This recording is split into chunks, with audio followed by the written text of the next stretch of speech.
All right, Justin Fields is finally starting. The world, America is getting what they wanted. The world is getting what they wanted. There's a lot of talk from everybody about why Justin Fields wasn't started. It was just a matter of time, and Andy Dalton got injured, and that's why Justin Fields is actually starting. Andy Dalton is bad down. He got knocked out the Bengals game, and Justin Fields took over, and he didn't do too good. But it's a lot to ask for somebody to come in off the bench when they knew they wouldn't start and probably thought they probably wouldn't play. And I know it's his job to come and be prepared regardless of what you got to expect these things. But for he wasn't playing for a reason. But you look at what he did Sunday: 60 yards in the pick. He also fumbled and got it back. And like I said before, I think it's just gonna take time. I think it's gonna take time. I think he's gonna do a lot better than what he showed Sunday. And he's not gonna peak out. He shouldn't peak out right now. So hopefully, and also it's that narrative that Ohio State quarterbacks can't perform.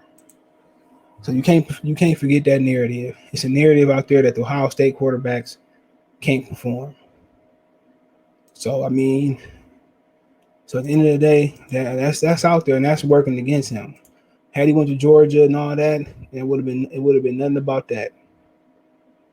It would have been nothing about that. But him going to Ohio State, that's the burden that Ohio State quarterbacks have. They ain't been good that well. Maybe he changed the narrative for Ryan Day in Ohio State. Maybe he changed that narrative. Maybe he don't. But moving forward, man. I think it's critical Sunday that he do well.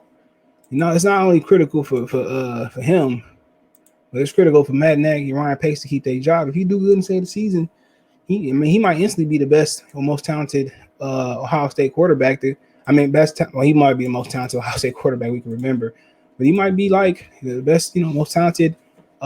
He might be the most talented Chicago Bear quarterback ever. Jim McMahon was cool, but he wasn't no world beater. So, like I said before, but we just gotta wait and see. But a lot is riding on Justin Fields for Ohio State, and a lot is riding on him for Matt Nagy and Ryan, and it may be riding on his career in Chicago because somebody else come in. Maybe they want to get their own guy in there. So that's something also to look at with Justin Fields too. So there's a lot riding on him. It's a lot of pressure on him come Sunday. And like I said, US Today right here, it said ready or not, Fields starting quarterback versus the Browns. So a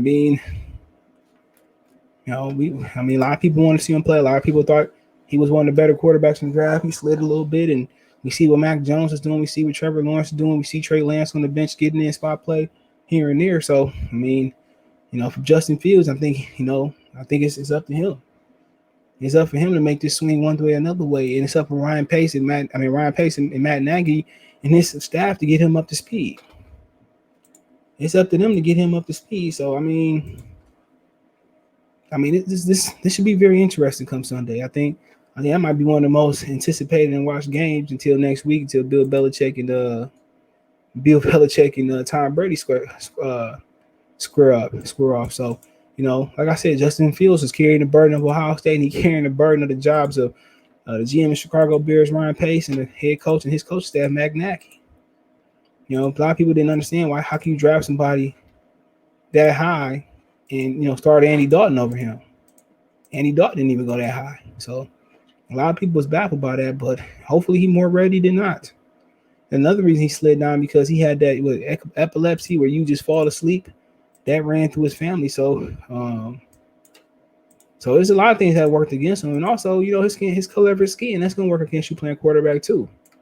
Tim Tebow got a chance just because they like Tim Tebow. So, like I said before, it probably feel like to a lot of people in the league, white people in the league and other, it probably feel like an invasion of black quarterbacks coming back to when, black quarterbacks can play in the league and Warren Moon had to go to the CFL.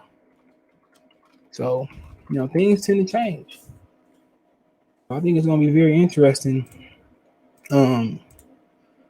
It's going to be very interesting to see how these things change, and evolve, down the road, man. So I'm very excited to see, what actually happens. But I root for him. Even if I'm a Michigan fan, he from Ohio State. I'm rooting for him, man, because I like rooting for black quarterbacks. He seems like he's a really good, really cool dude, man.